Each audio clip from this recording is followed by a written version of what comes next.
This podcast is a B-Side Collections production. Fertility ain't fair. That's right. So let's talk about it. Real, raw, unfiltered, with me, your friend Infertility.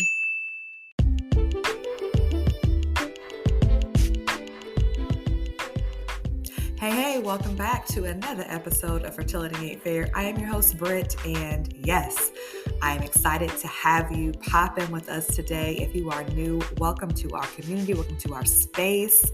I know it can take a lot to, sit down or press play when there's so many, things that you can be listening to right now. And so I'm happy to have you as part of this Fertility Ain't Fair community of resources and education and just venting and being there for one another, no matter where you are on your journey, or if you are just a supporter or a friend or family, whatever it is, you are welcome in this space.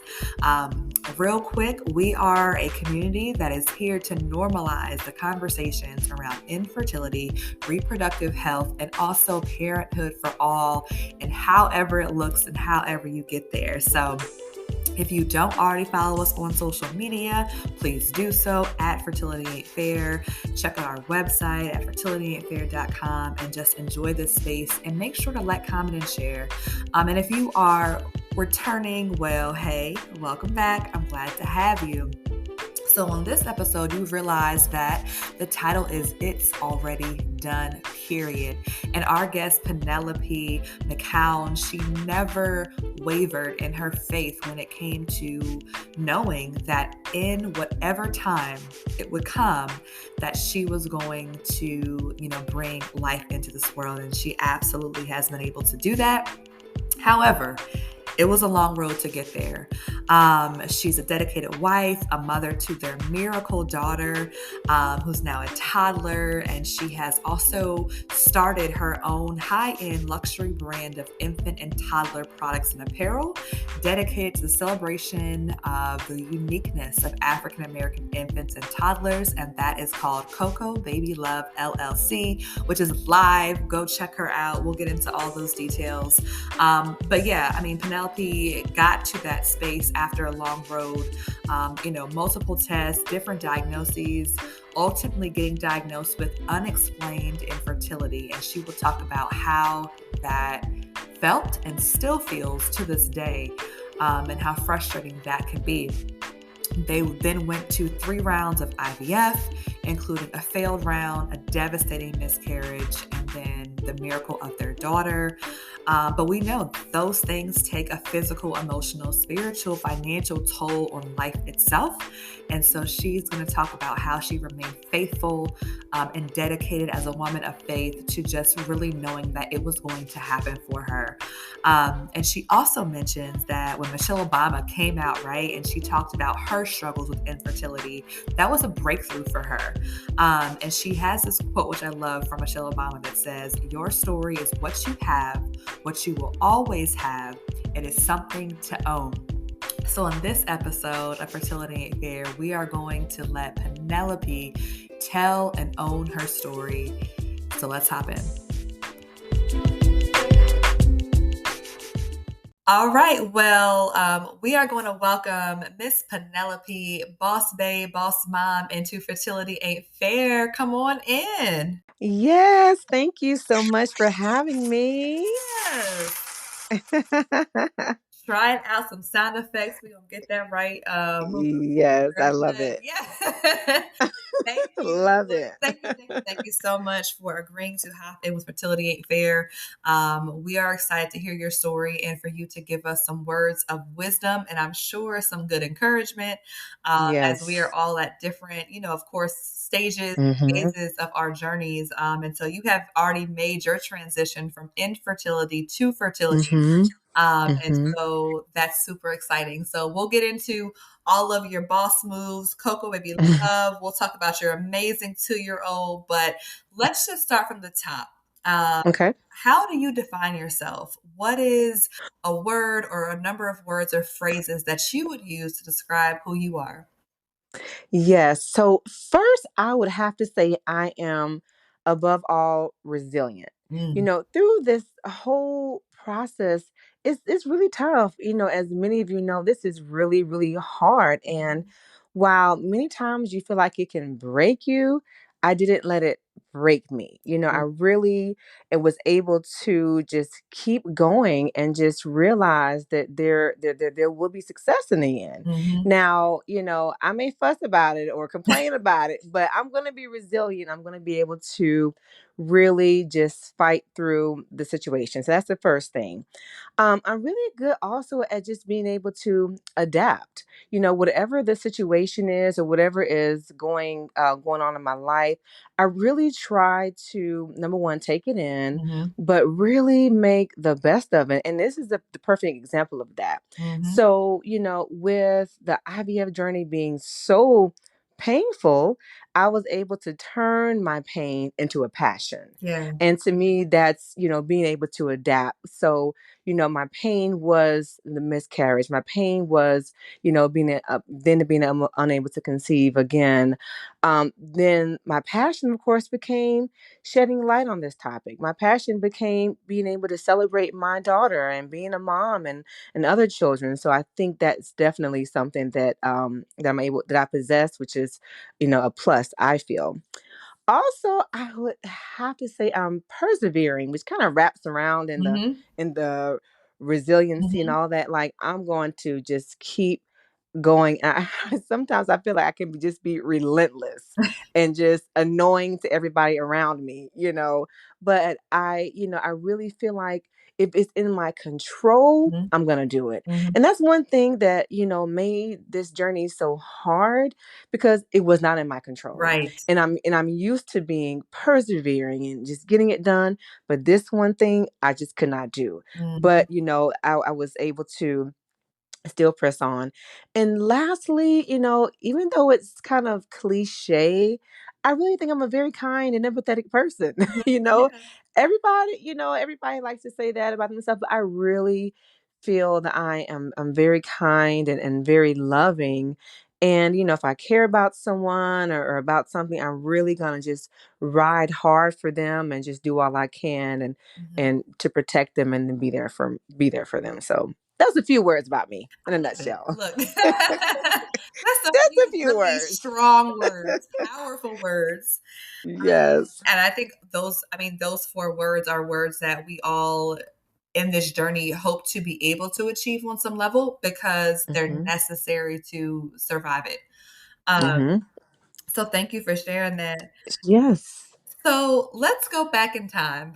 Mhm. Let's go back to before infertility was even a part of your life, Mhm. before your diagnosis. What Mhm. were your plans or what were your thoughts, with starting a family or what are the things that you envisioned for, your family and with your husband? What did that look like before infertility became a part of your life?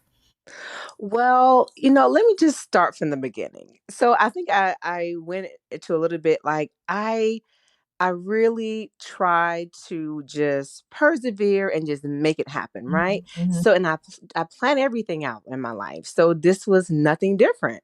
We plan to get married, and then we plan to first spend a year just enjoying being married mhm, and being spontaneous and just loving married life. And at the time, I was in nurse practitioner school. So I was going to graduate the year after. So within that first year, we were going to just enjoy married life. And then the plan was to get through that and then get pregnant. It wasn't even we're going to try. It was just we're going to get pregnant. So right. that is what that looked like for us. Mhm, It was very planned. It was very organized. We knew that we wanted several children, and that was just going to be it. There was no other talk about it. mhm, But that's just totally not what happened at all. It 2014 trying to get pregnant, then turn into 2015, and then the years after that, and then nothing happening. And it was definitely not the journey that we envisioned and did not line up at all with our expectations. But I think that's, a part of life, I realize now. Yeah. But what we, planned and expected was nothing like ended up being. So that was a real big eye opener and awakening for us. So let's go to then, obviously you start trying naturally. So at what point Yes. in time were you referred to, or did you say, "Hey, I need to see a specialist"? How far into that, trying naturally, did you move over into the fertility space? Yes, I'm so glad you asked. So for me, it was such a different story than some women who experience infertility. A lot of women, once they realize they have a problem, and not even in the African American community, because we do struggle with that, but like I would say maybe Caucasian women, if they feel like they have a problem, they're quick to see a fertility specialist, but not myself. Right. And again, it had a lot to do with the fact that, number one, my own biases about the process, and number two, I didn't want to do all that.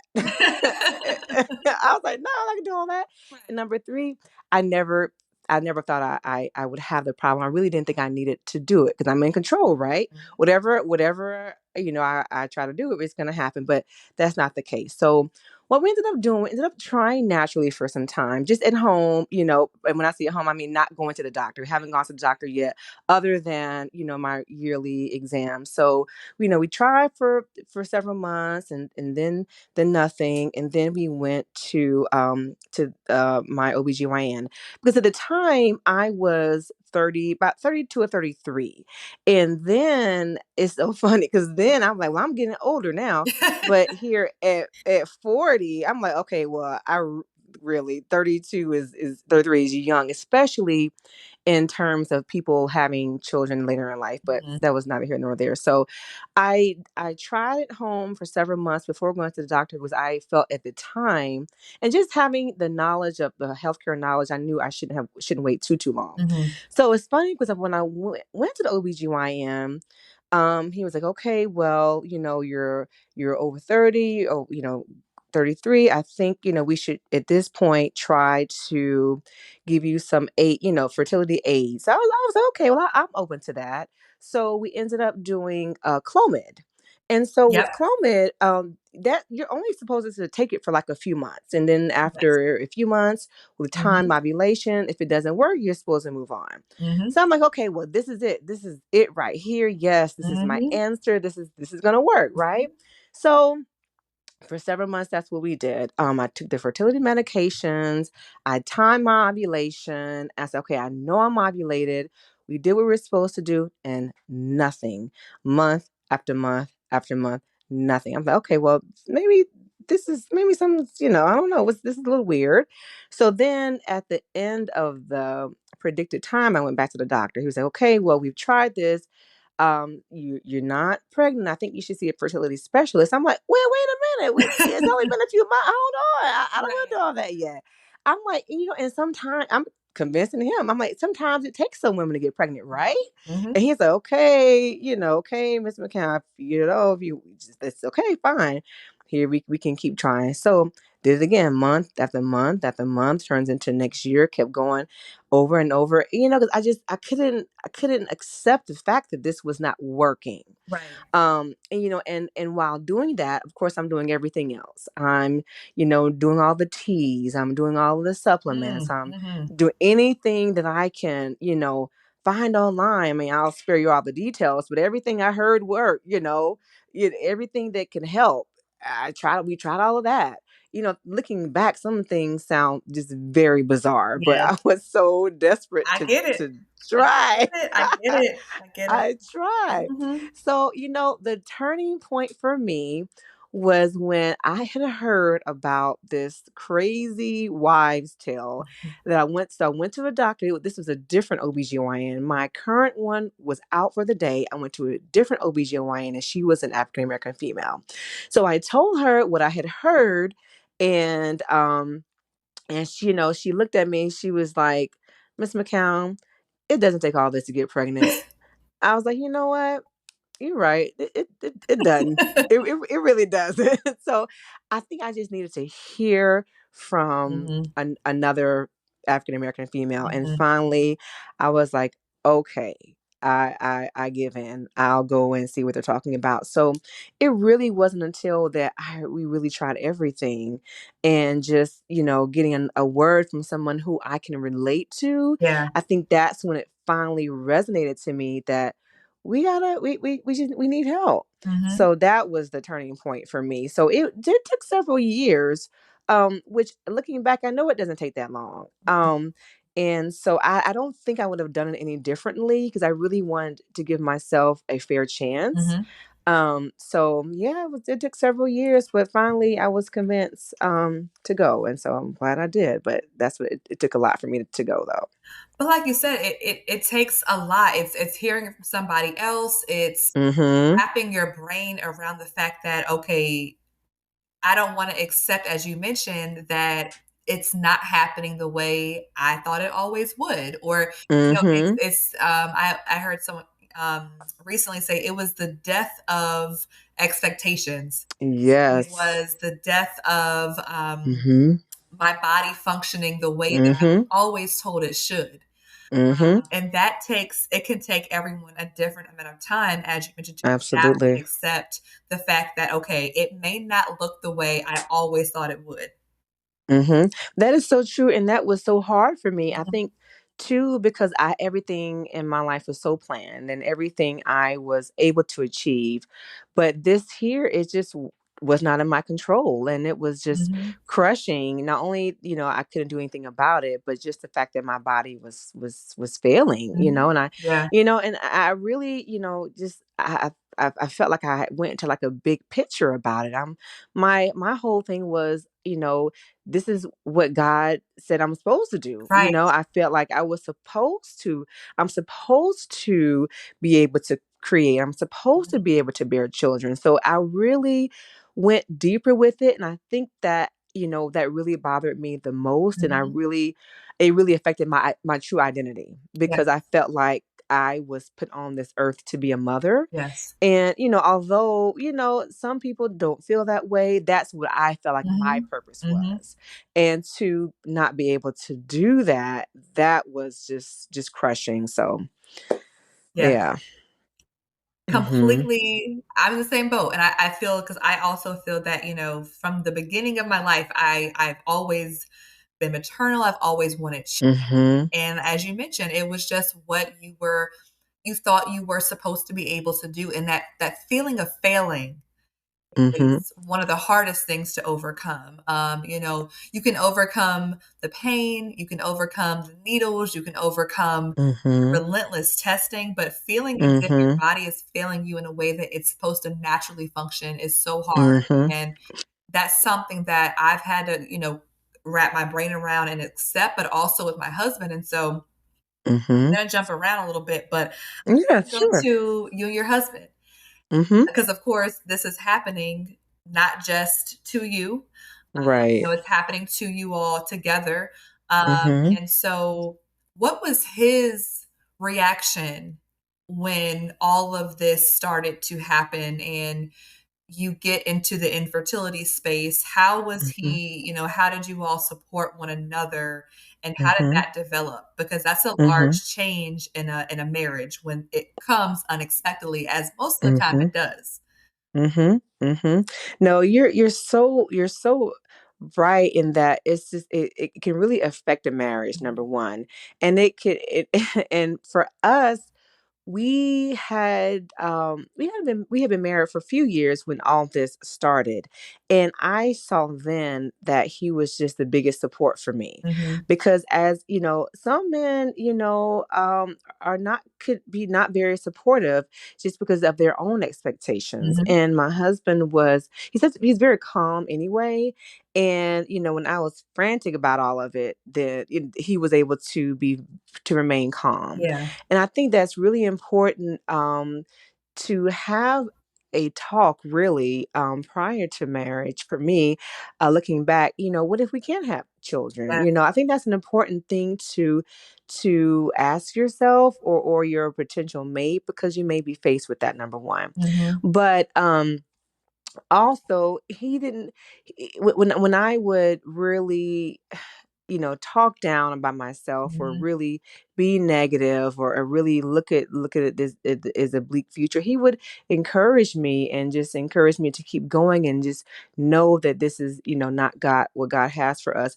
But it was really challenging because by the time we had embarked on our journey, the biggest decision we had made was where where we were going to have our wedding. It wasn't Right? it wasn't like serious stuff, but then we got to serious stuff. Mhm. I mean, the first thing was like, okay, number one, are we going to? Oh, he was okay with going to see an infertility doctor, but once he learned the cost, he was like, we're not even doing that. It was like, nope, nope. I mean, but that was then. Now, with more education and knowledge, we know now Mhm. there's more ways to obtain IVF without the huge cost. Right. But that was the first thing, deciding whether or not even to do IVF, number one. Mhm. And then once we had embarked on the process, we then had to decide, how many eggs we were going to implant. Then we had to decide, if we were going to plant a boy or girl. It was so Mhm. many things that occurred along the way that, could have really, torn us apart. But I think that, with going through all of these difficult times and big decisions, it actually was able to bring us together. So I think that really helped. When some people it would bring you apart, but we were able to come together on it, and we definitely prayed together about it. We Mhm. we had the same ideas and beliefs, and I think that kind of held us together as well throughout this process. So yeah, and he just was a really, really a big support. So I really, really appreciate that. Shout But out it to was all hard. the amazing support team, okay? Because Yes. like you said, Yes. not everyone, is able to accept that, not everyone is able to be that. Um, Mhm. there have been Mhm. a lot of, unfortunately, couples who, we've heard about or, Mhm. who are not able to maintain a marriage. Um, Yeah. that's really unfortunate, but Mhm. Yeah, also, it is. it's like it's a huge, as you mentioned, a huge, um, thing in a marriage. I mean, it's not a Yeah. small decision to do all these things, and it's also, even if you moved in other directions, whether it's adoption or surrogacy or whatever it is, those are huge life Mhm. decisions, and everyone is Right. able to adapt and accept that's their new life. And So I think too, I'm sorry, I think too that you have to be okay with, maybe if you don't have children. I mean, I was not okay with that, right. but I had a spouse that was, Mhm. and I think that goes back to the expectations. I think that's important to discuss that in the beginning, Yeah. but you don't think like that. Right. You wouldn't think you would have a problem, but I think it's important, for any couple or any woman now, maybe she's single Mhm. or married, to have the conversation now. Like, are we okay if we don't have children? Mhm. Because that will, I think, determine maybe his support Mhm. or how he is throughout the process. So you can just kind of prepare yourself for that as well. Right, or if we can have natural children, right? Are you Right. open to, adoption or open to Mm-hmm. other ways to become pregnant?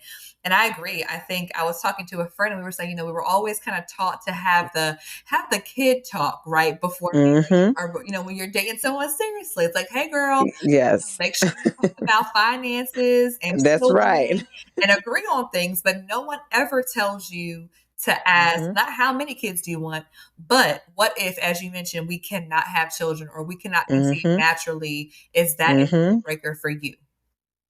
And it's so funny because my husband, and then however, woman decides to become a mom, that's fine. But my route, I was not open to adoption, Mhm, but even my husband was. I just mhm, wanted, to bear my own child, mhm. but he was open to that, and that's a really big deal with a partner. So I Yeah, think it's important to have those types of discussions. Hard as they may be, it's important. yeah. You just don't ever know.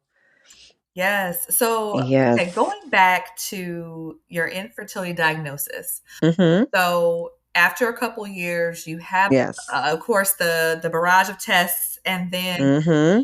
most people, the goal is to get a concrete answer, right? That we Yes. would love Mhm. to find that one thing or whatever it is, or multiple things that are telling us, okay, why is our body Mhm. not doing what it's supposed to be doing? But for you, you were diagnosed as unexplained. Mhm. So Mhm. tell us about how that felt, because that would be, I think, one of the most frustrating Mhm. diagnoses because of the fact that literally, as it says, is unexplained. It's not concrete. There's nothing saying I can't do this. So why is it Mhm. happening? So how did that feel, and how did you cope with that actual diagnosis? And it's crazy because how you phrase it, because as I still feel it. You said, how did it make me feel? It's still currently how it still makes me feel. Mhm. The reason why I say that is because each month now, I know my body is ovulating and still nothing happens. Mm. So that diagnosis still currently faces me every month, and it's so frustrating. I think above all diagnosis, when everything looks okay and it's still not working, that's the worst. Yeah. So just a little bit of a background, because my OBGYN had been trying to get me to see a fertility specialist. So he was really good. He had already done all of my tests. Like, he had done all my basic lab work. We had done all types of, the testing, STD testing, or we've done all the ultrasounds. My lining, everything was okay. We've done everything. Oh, the thing about it is, I would say probably like almost about 10 years ago, I had a PCOS diagnosis about 10 years ago. Mm. But one time, but it was nothing ever else from that diagnosis. It was nothing ever else. Everything looked fine. So I don't even know where that came from, or anything, because ever since then, my ultrasound was always normal. All of my blood levels were normal. So that was just something that was there. I don't know, maybe it was an error, but everything was normal, right? All of my blood levels were normal. My husband had his semen analyzed. There was nothing wrong there. It was literally nothing. The last step was during doing the hysterosalpingogram. So we did that, Mhm. and my tubes were open. So my levels were normal. Okay. My ultrasound was normal. Ovaries looked good. Lining was perfect. Hormones were normal. And my tubes were open. And nothing was wrong with my husband. There was literally nothing there. Mm. And so he had done all that, my OBGYN. So by the time we had gone to the fertility specialist, all that was done. Because when a lot of fertility specialists, they do all of that, right? So he was really good, and he had already done all of my primary testing.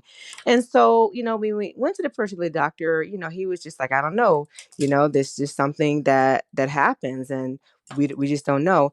And it's very, very frustrating. And to this day, still, I don't know. It just Wow. it just really just it really just frustrates me, Yeah. how, yeah, it's just, my body still doesn't work. So, I just try not to really focus on it. But I think, like I said, that, like you were saying, that's just the most frustrating part about it, just kind of not knowing Yeah. why this happened. Yeah. And so you Mhm. all made the decision to Mhm. go IVF. Mhm. And so it was 3 rounds, right? To get to Yes. your, yeah. And It was 3 rounds, yes. So the first round, it just failed. It just didn't Mhm. work at all. Oh my gosh, I just remember that call that, Mhm. I got, and I just remember when I picked up the phone, because the nurses had been calling me throughout the whole process. Oh, Mhm. everything that's good, do this, do that. Um, but then when I got the call and it was him, I was like, "Oh my God, this is not good." And then just I remember the way his voice sounded Mhm. when he told me that it didn't work. I just remember just going just numb, just completely just numb, Mm. because you go from, trying to conceive naturally for years, and then just saying, "Oh, this is going to work. We have the answer." And then you get that excitement, and then just to be let down, it was just awful. So we Yeah. did that. That failed. And then and the thing about it is, we only said we were going to do one round. But after it failed, we're like, no, no, no, no. We gotta do another round. We Yeah. gotta do another round. Mhm. So one round turned into 2 rounds. And so the second time around it took. So of Mhm. course another, wave of excitement, another wave of hope. But I immediately started having issues. So then unfortunately I had a second trimester miscarriage, which was the worst. Mm, Yeah, because after you get to the first trimester, you're supposed to be okay. Well, right, the odds are in your favor right.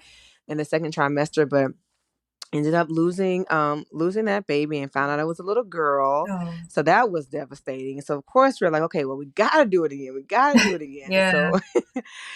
But the third time around, we did do something different. We did genetic testing for this round, Mhm. and that really, really helped us. Now, there are studies that show that genetic testing don't help, but my doctor was really a proponent for it, and I really think that helped us because although I had a large number of eggs that I was able to they were able to retrieve, but after doing the genetic testing on them, half of them were not good, Wow. although they appeared to be that way from the outside. So Mhm. I was at risk for them, transferring another egg and then having the same problem, and Mm, then thinking something was further wrong with me. So we did genetic testing for the third round that helped. And yeah, we implanted just one. And it was it was crazy because I wanted two eggs. My husband wanted one egg. It's right. like, how do you compromise on something like that? There is no Mhm. compromise. We're Right, doing two or one. right. There's nothing in between, right? So that was hard. That was hard. Mhm. I think what worked in our favor was the fact that our fertility doctor really recommended one because we Mhm. knew it was a healthy baby. So we Right. did one, and it took, and yeah, everything turned out okay in the end, because of course we had our scares for this one too. At first we were told that it didn't take, Mm. and devastation again, but it turned out that it did. This whole process was Wait, just wait, wait, was wait. just crazy. Hold on, Yes. wait. So you were told after your Hmm. wait period that it did not Yep. take? Yes, let me tell you what happened. It was like deja vu. I'm at work. I always get these calls at work. Right? So I'm I at know. I'm Somebody at is at work. work. Yep, I'm at work, and I get a call, and the nurse. This time it was the nurse, not the doctor. So the nurse called me. So I'm okay. I'm good. I hear the nurse's Mhm. voice, and then she's like, "I'm so sorry, Miss McCown. It didn't. You have a positive pregnancy test, but your levels are too low for it to be a viable pregnancy." Mm. So then, of course, the whole drama starts and the sadness starts, and I just drop everything and run out of my job, leave work, running out of work. This whole dramatic scene is like I did the first time. Right. Yeah, and so then we start the whole process, notifying our family, and Mm. everybody being devastated along with us. So when she told me, she's like, "Okay, well, your levels are low, but this was right before Fourth of July weekend." So she said, "Okay, well, come back in about 2 days." Right after 4th of July, and let's see what your levels are. So we went back after the 4th of July, and they went up. And she says, "Okay, well, Miss McCown, well, they're up a little bit. I don't want to give you false hope. Come back another few days." Went back another few days. Oh my They were goodness. up, they Oh my like god. quadruple. And so then she called me back and she was like, "Oh, Miss McCown, so it looks like you have a viable pregnancy." I'm like, "Well, that's all you're gonna say?" It was so like anticlimactic What? from all the drama, all the Oh my drama that god. I know Wow. that she had caused. Yeah, so it was crazy. And it's still to this Mm. day. I look at my daughter and I say, "They say you were not here, but you're right here. You're standing right here in front of me." But you're right So here. You you're weren't right. ready They yet. said you were You were not still here. coming in. Yes, Yeah. you're right here. Oh my Exactly. god. So it was a learning experience. And I think too, in a lot of other groups that I'm in on Facebook, women are very concerned about those first levels that they're getting, but they really Mhm. don't mean much because everybody has different Mhm. levels, and you can't really necessarily go on the norm. So I think that's important too, and that's important too about educating yourself, and knowing kind of the ins and out of the process, that everything doesn't always follow, textbook or way it's supposed to. So that's important too. Mhm. Yeah. I'm just taking notes. I'm like, look. Wow. Wow. I mean, Yeah. it's always an emotional roller coaster, but Mhm. that is like Mhm. textbook roller coaster. Yeah, it I mean, really was a obviously, text for a roller you're so coaster. blessed that Yes. it right. And I mean, and then you are Mhm. expected, like, so you were at work and here you are Mhm. kind of, you gotta leave and recompose Mhm. yourself and make some phone Mhm. calls and have Mhm. your own space to breathe, right? Yep. Because Mhm.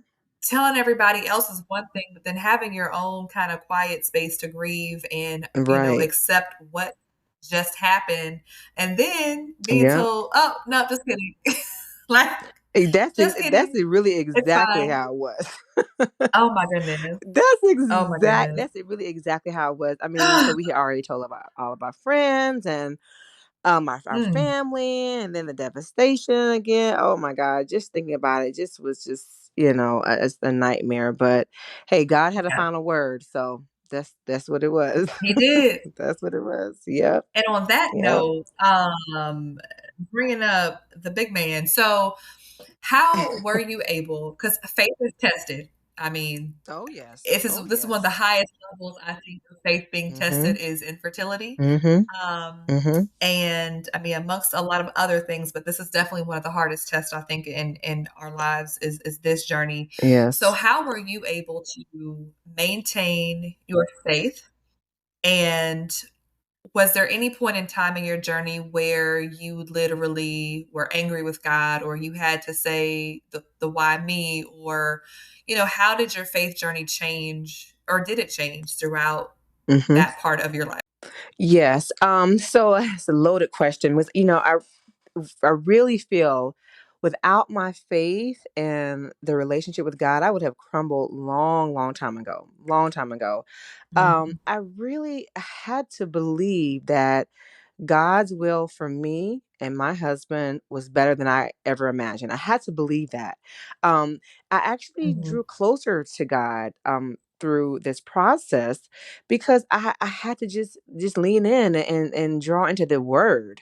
I meditated on verses about having children, about bearing children. I meditated on verses mhm, in the Bible that spoke about not having miscarriages. I had to just trust him and get in the word and just really believe that this was going to happen. I mean, I definitely felt why me throughout the whole process, but mhm, I never doubted that it wasn't going to happen because I really believed, even though it looked like it wasn't, I believed God's word, and I really meditated on his word that it would happen. And it really strengthened me in my relationship with him, and further, in years to come, it still strengthened my relationship with God, just getting through that. And one thing too, especially in the African American community, when it comes to not only infertility, but just medical conditions in general. I think culturally, we're mhm. just taught just to pray about it, trust God. It's going Right. to happen it's going to happen in his timing, which it is. It will happen in his timing. In his timing, we do trust God, but that doesn't mean that you don't do medical intervention. So I think faith Right. as well was my faith was it was a challenge in that aspect. When Mhm, when we mhm. told people that maybe we were going through IVF or considering IVF, well, it's just God's timing. Just wait on the Lord.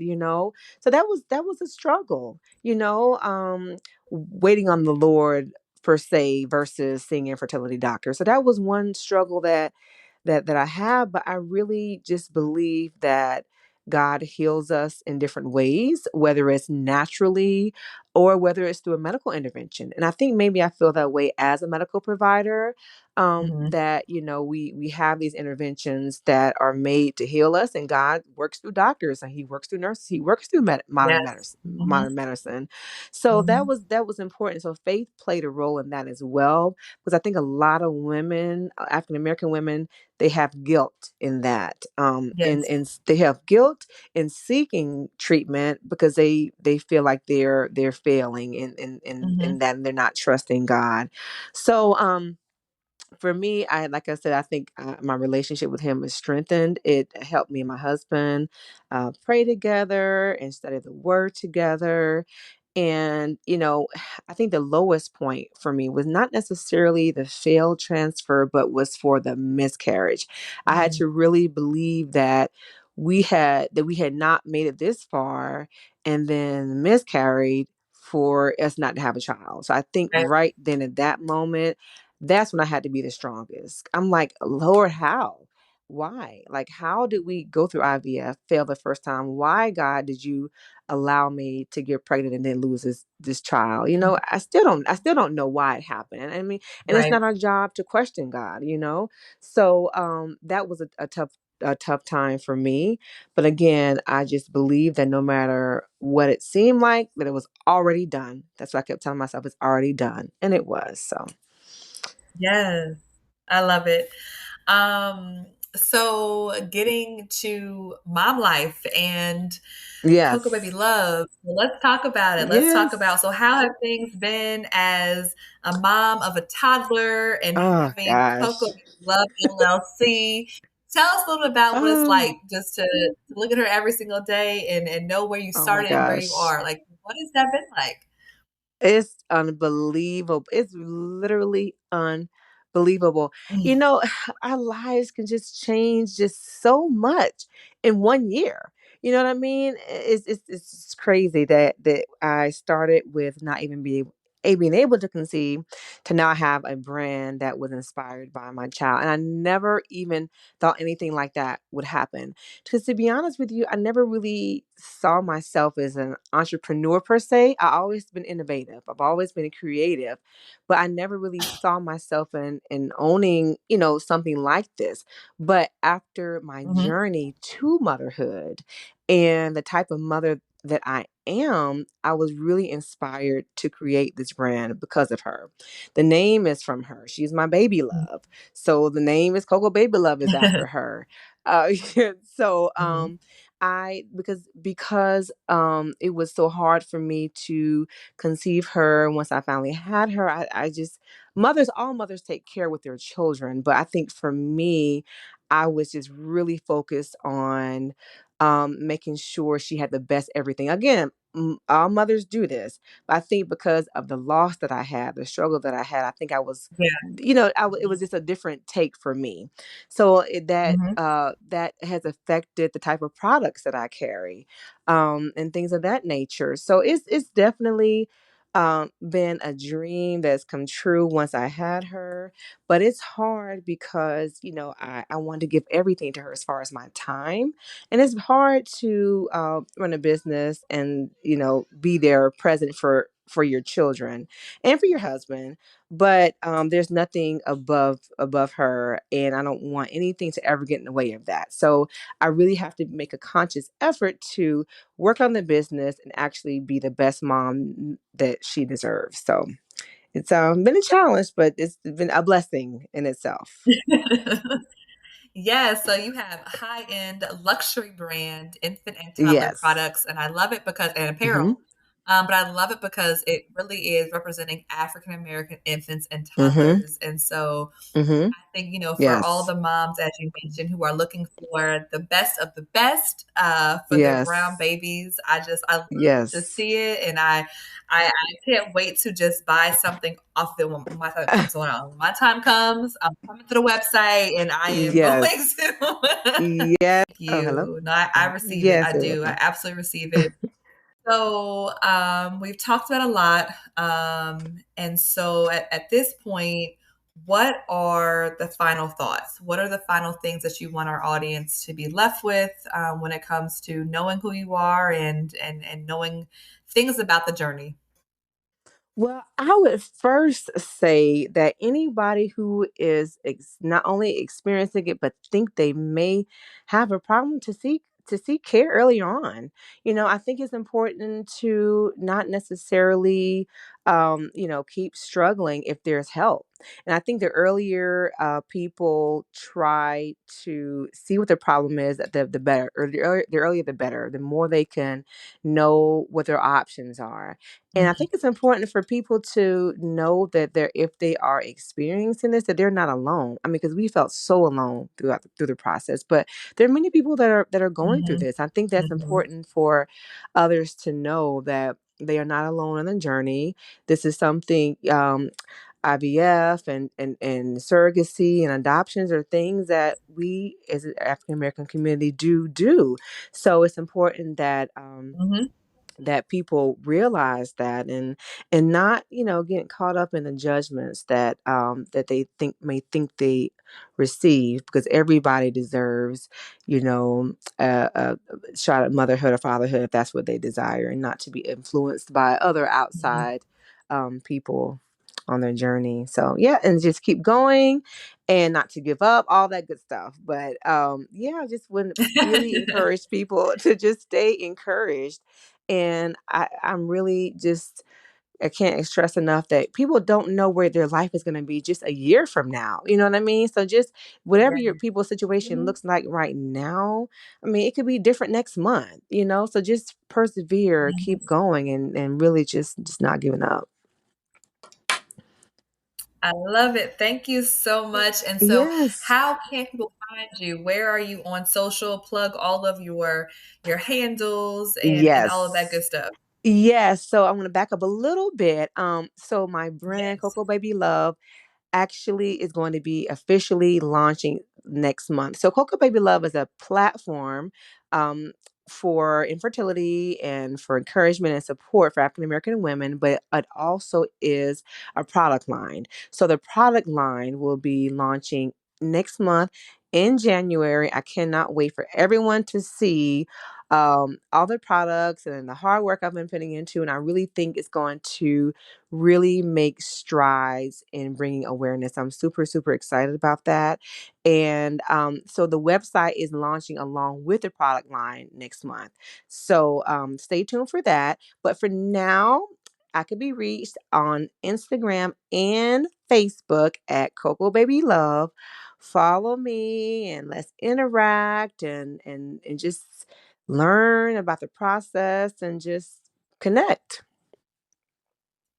Absolutely. Well, I cannot thank you enough once again for hopping in with us, sharing your amazing, difficult, but amazing journey to motherhood. And we wish you all the best success, prayerfully, that you are able to once again bring life into this world, if that is what is in God's plan and next for you. But looking out for the new product line. I'm super excited to see Yes. all the good things and all the goodies and all the things that just make mom feel like, Yes. she is that girl. Okay. Yes, yes, I'm yes. so excited.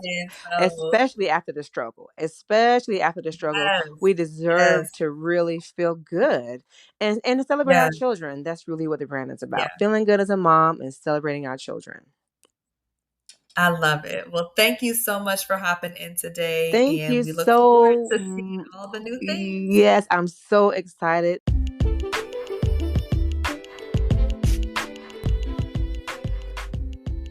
So, again, Penelope, thank you for owning your story, for telling your story, for being a beacon of faith and just that continued hopefulness that this journey can have positive outcomes, no matter the road, no matter how long, no matter the losses, that there still can be light at the end of this crazy, crazy tunnel.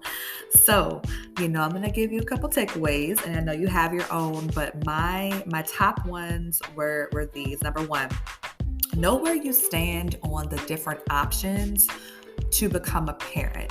So Penelope talked about how she knew that adoption was not, what she wanted to do. And I think we have to champion the fact that, everyone has different paths to get there. And no matter what the path, as she mentioned, it's totally up to you. Those are life-altering decisions. And one is not easier than the other. People love throwing out, oh, just adopt, oh, have you looked into that? Like, these are not easy decisions. They're also never guarantees. There's lots that go into that. So I think just owning where you are and owning, what is okay for you or what is a boundary for you or, whatever it is absolutely okay, and not to feel ashamed or guilty or judged for knowing where you stand on the different options. So that was one. Number two, seeking care early on. I'm glad she mentioned this, and I'm glad she talked about, her internal struggle with going to see a specialist, because, it was just, it's devastating to feel like, you're out of control, your body's not doing what it's supposed to be doing, nothing medically is stopping you from getting these things done. And, it delayed her going to see somebody.